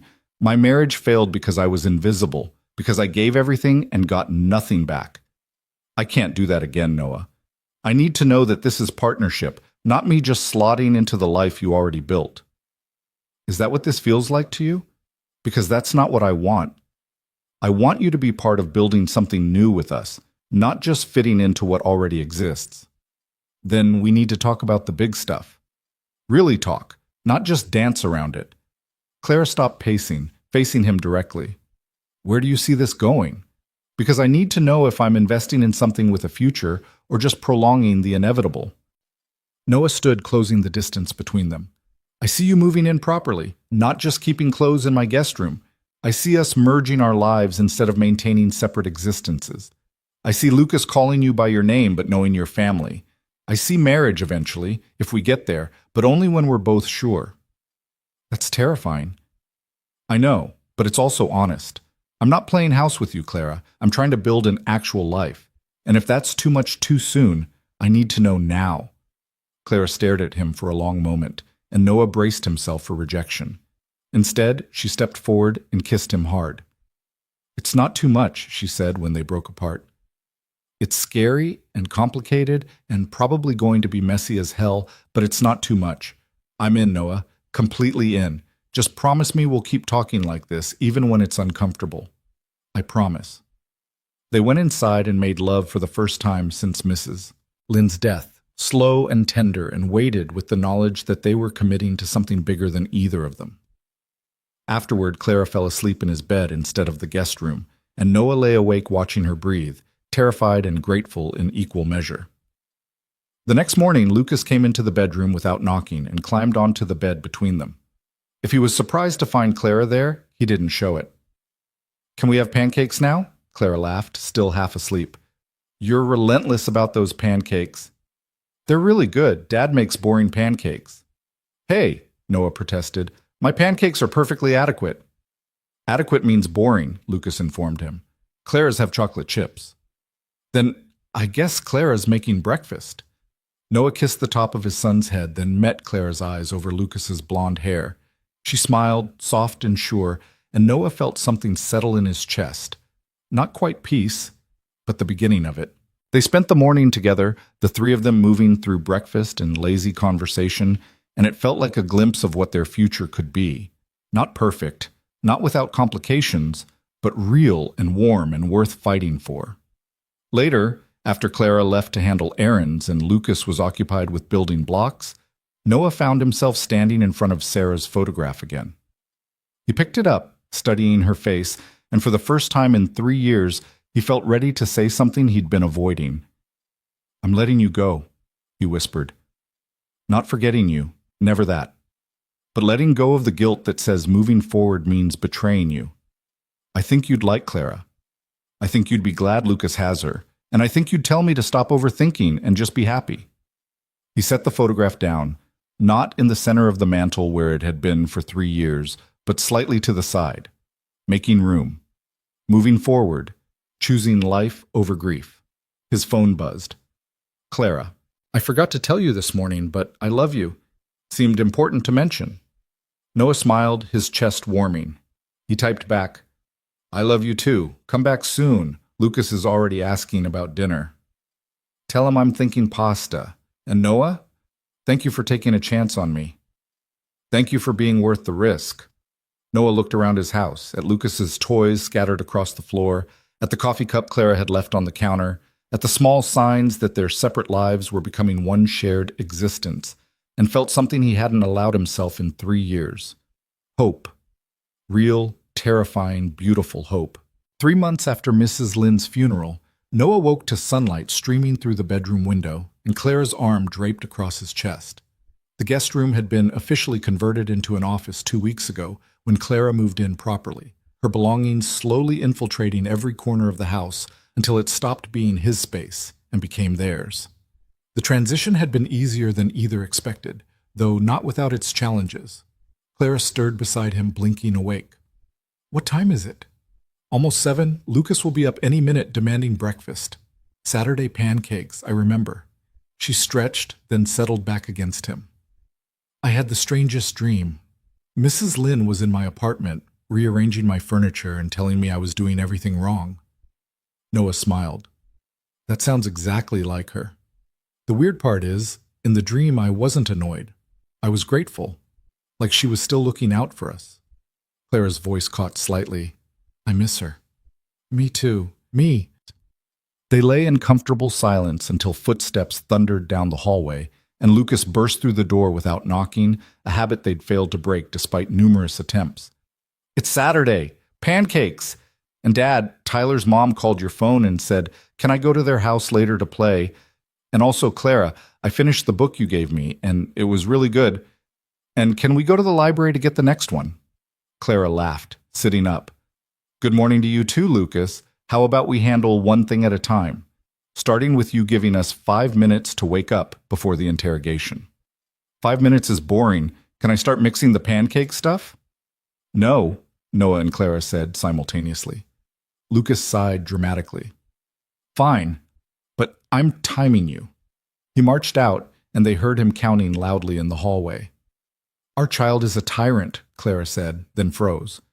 "I mean, Lucas, your son, not our—" Noah kissed her, cutting off the spiral. "Our child sounds good to me. If you're okay with it." Clara's eyes went bright. Yeah, I'm okay with it." They made it downstairs before Lucas reached 300, which he declared was definitely more than 5 minutes, and therefore they owed him extra chocolate chips. Clara negotiated him down to a reasonable amount while Noah started the coffee, and they fell into the Saturday morning routine they'd built together over the past months. It wasn't always this easy. There had been fights, about discipline strategies that didn't align, about Clara's work schedule pulling her away at inconvenient times, about Noah's tendency to make decisions without consulting her. There had been moments when Clara panicked about losing herself in domesticity, when Noah worried she'd realize she'd made a mistake and leave, when Lucas acted out because change was hard even when it was good. But they'd learned to talk through the hard parts instead of avoiding them, to apologize when they screwed up, to ask for space when they needed it, to show up for each other even when it was uncomfortable. And slowly, painfully, they'd built something that felt solid. After breakfast, Noah drove Lucas to Tyler's house while Clara tackled the mountain of laundry that seemed to regenerate overnight. When he returned, he found her folding clothes in the living room, her phone propped on the couch playing music. Tyler's mom invited Lucas for a sleepover, Noah said, dropping onto the couch beside her. Apparently, the boys have been planning an epic Lego construction project. So we have the evening to ourselves? And tomorrow morning, she said she'd take them to church and then out for lunch. We don't have to pick them up until 2. Clara set down the shirt she was folding, a smile playing at her lips. A whole evening and morning without a 6-year-old. Whatever will we do with ourselves? I have some ideas. She laughed, swatting him with a sock. Down, boy. I actually wanted to talk to you about something. Noah's stomach clenched. Those words never led anywhere good. Okay. Clara turned to face him fully, her expression serious. Michelle called me yesterday. Mrs. Lynn's estate is fully settled, and she wanted me to know that her mother left me something in the will. That's good, right? It's the house, Noah. She left me the house. Noah stared at her. What? The house next door. She left it to me, along with a letter explaining that she wanted us to have it, that she hoped we'd fill it with love and family the way she and Mr. Lynn did. Clara's hands were shaking slightly. I don't know what to do. It's too much. I can't accept something like that. Did Michelle seem upset about it? No, actually. She said her mother had discussed it with her and her siblings months ago, that they all agreed it made sense. They're dividing the rest of the estate equally, and they don't need the house. But Noah, it's an entire house. That's not a small gift. Noah thought about Mrs. Lynn's careful plotting, the way she'd orchestrated their meeting, her determination to see them happy.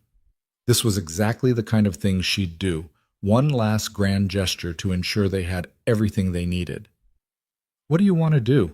He asked carefully. Clara looked toward the window, toward the house next door that held so many memories. Part of me wants to sell it immediately, because accepting it feels like too much obligation, but another part of me thinks about what we could do with it.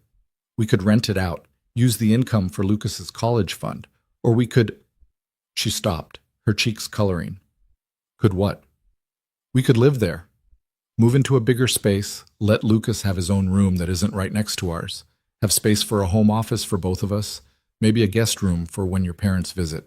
Build our own life there instead of trying to fit me into the one you built with Sarah. Noah felt his chest tighten. Is that what it feels like? That you're just fitting into Sarah's life?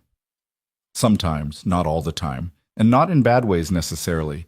But this house has her fingerprints all over it, Noah.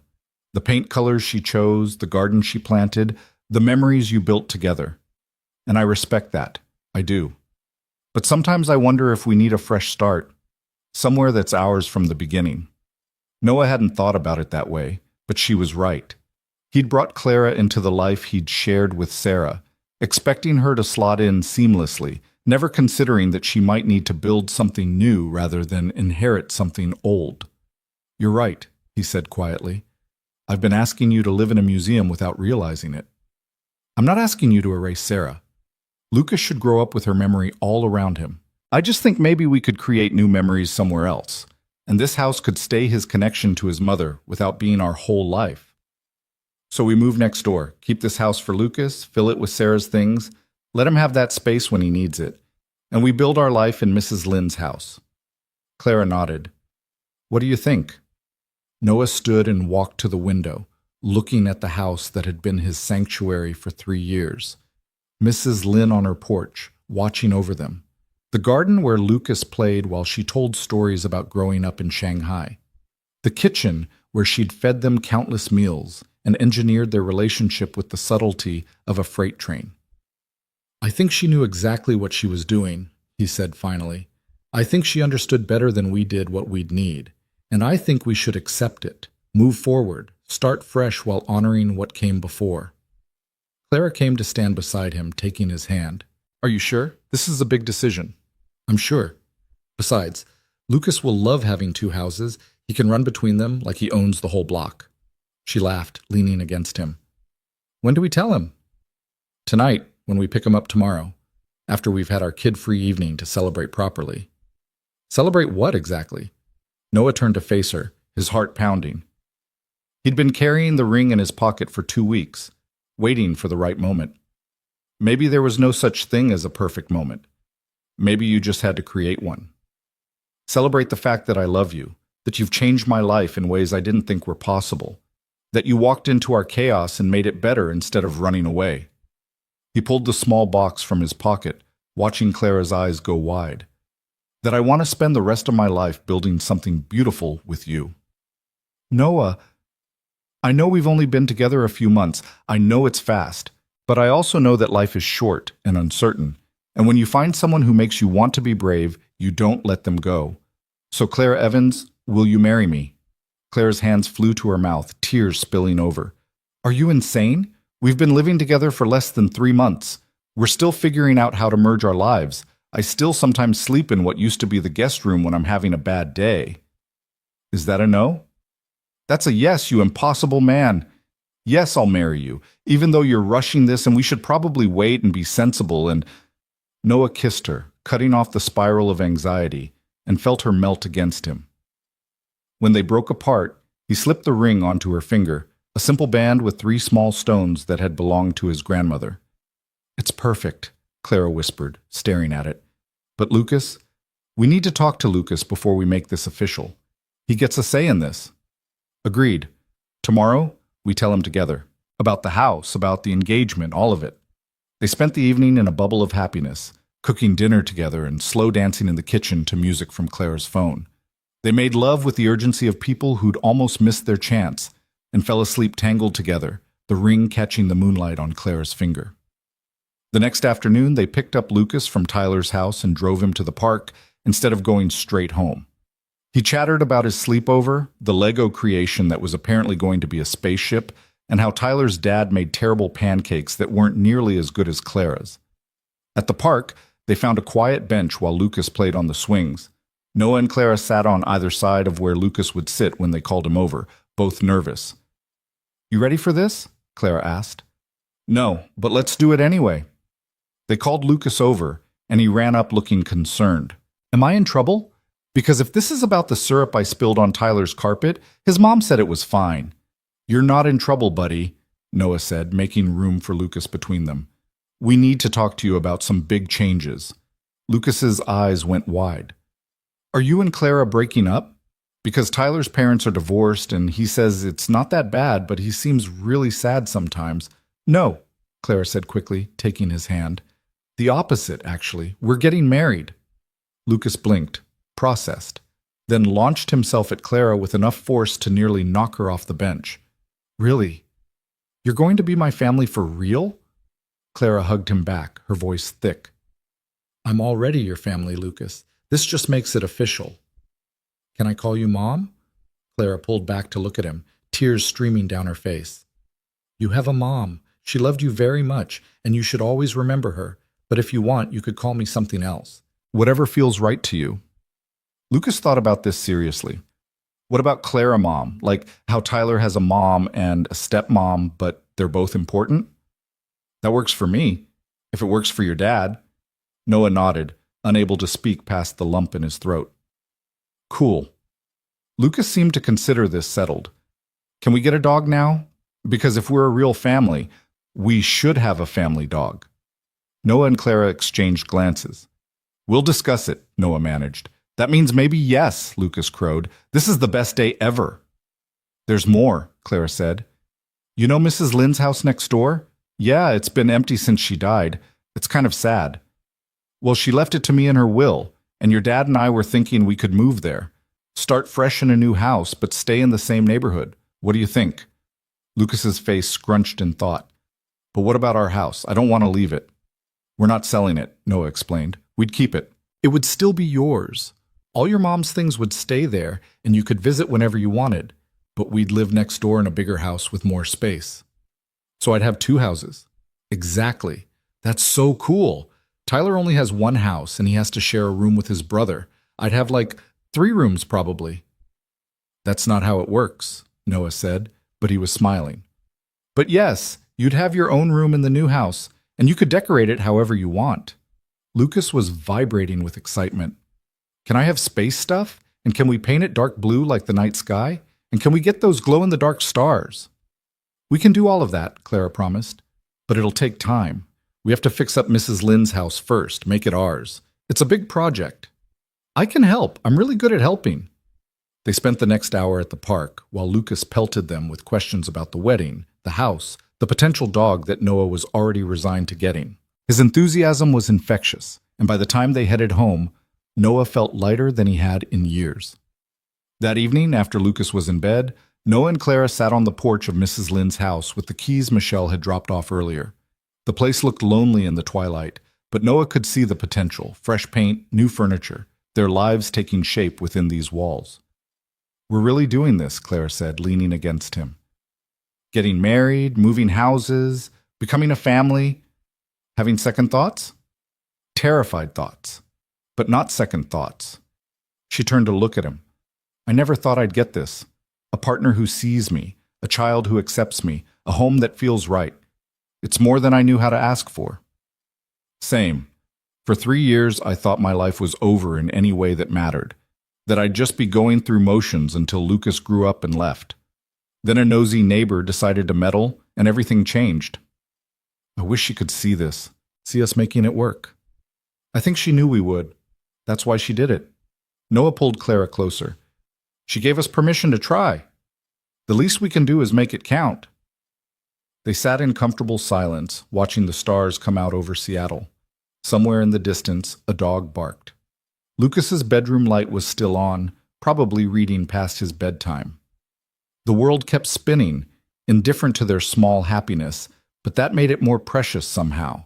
The next few months were chaos.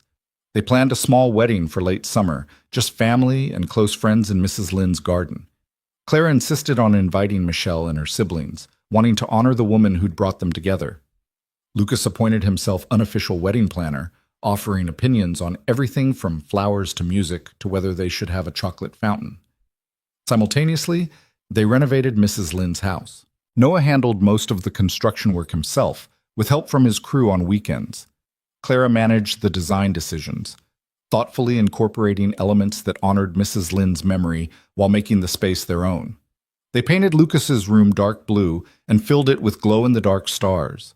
They converted Mrs. Lynn's old sewing room into Clara's home office. They knocked down a wall to open up the kitchen, creating space for the kind of family dinners they wanted to share. It wasn't easy. There were budget overruns and construction delays.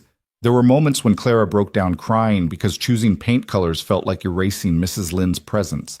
There were nights when Noah lay awake worried they were moving too fast, changing too much, risking the stability Lucas needed. But there were also moments of perfect clarity, like when Lucas helped them plant new flowers in Mrs. Lynn's garden, his small hands carefully patting dirt around roots while he narrated stories about what each flower might say if it could talk. Or when Clara found a box of Mrs. Lynn's recipe cards and spent a weekend cooking through them, filling the house with familiar smells and new memories. Or when Noah walked through the renovated space and realized it felt like home in a way nothing had since Sarah died. The wedding took place on a perfect August afternoon. Clara wore a simple cream dress and carried daisies from the garden. Lucas wore a tiny suit and took his ring-bearer duties with utmost seriousness. Noah stood under an arch they'd built together, watching Clara walk toward him, and felt Sarah's presence like a blessing rather than a ghost. Michelle gave a short speech about her mother's gift for seeing what people needed before they knew themselves. Lucas interrupted the ceremony to announce that he'd decided to call Clara CC, which stood for Clara Mom, but was easier to say.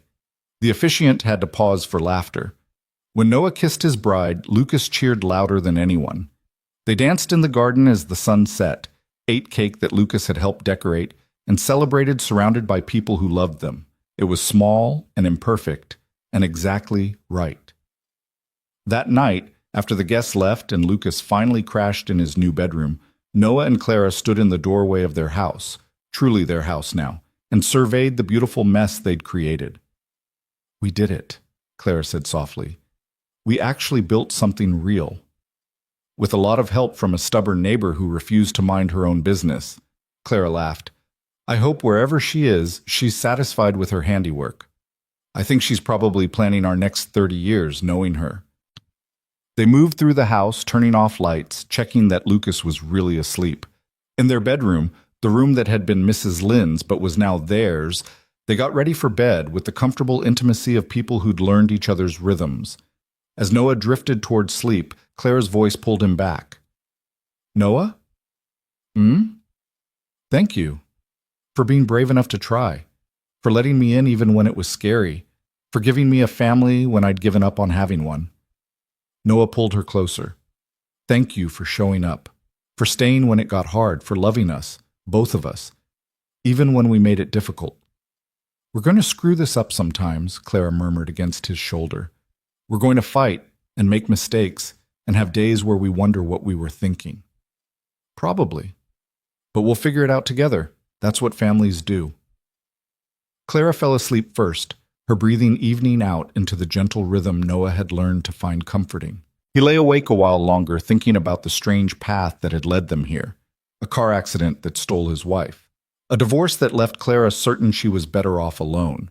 A neighbor who saw what they couldn't and refused to let them waste their second chances. Life was random and cruel and sometimes unbearably hard, but it was also unexpectedly generous, offering hope when you'd stopped looking for it, bringing people into your orbit exactly when you needed them most. Noah thought about Lucas sleeping in his space-themed room, dreaming of astronauts and dinosaurs, and the adventure of having two houses. He thought about Clara beside him, her ring catching the moonlight, her presence transforming his understanding of what home meant. He thought about Sarah, hoping she'd approve of the life he was building, the way he was honoring her memory while moving forward. And he thought about Mrs. Lynn, who'd looked at two broken people and seen the possibility of something whole, who'd meddled and plotted and orchestrated their happiness with the determination of someone who knew her time was limited and refused to waste it. A year ago, Noah had been convinced his life was over in any meaningful sense, that he'd just be marking time until Lucas grew up, going through motions, protecting himself from any possibility of more loss. Now he was married to a woman who challenged him and supported him in equal measure. He was raising a son who understood that families could take many shapes. He was living in a house filled with love and laughter and the beautiful chaos of actually living instead of just surviving. It wasn't the life he'd planned. It wasn't the fairy tale ending where everything worked out perfectly and no one ever got hurt. It was better. It was real. Noah closed his eyes and let sleep claim him, Clara warm beside him, Lucas safe down the hall, both of them gifts he'd stopped believing he deserved until a stubborn neighbor had insisted otherwise. Somewhere, he imagined Mrs. Lynn smiling, satisfied with her final matchmaking success. She'd promised to haunt them if they wasted their second chance. Instead, she'd given them permission to live again, and they were finally, gratefully, taking it.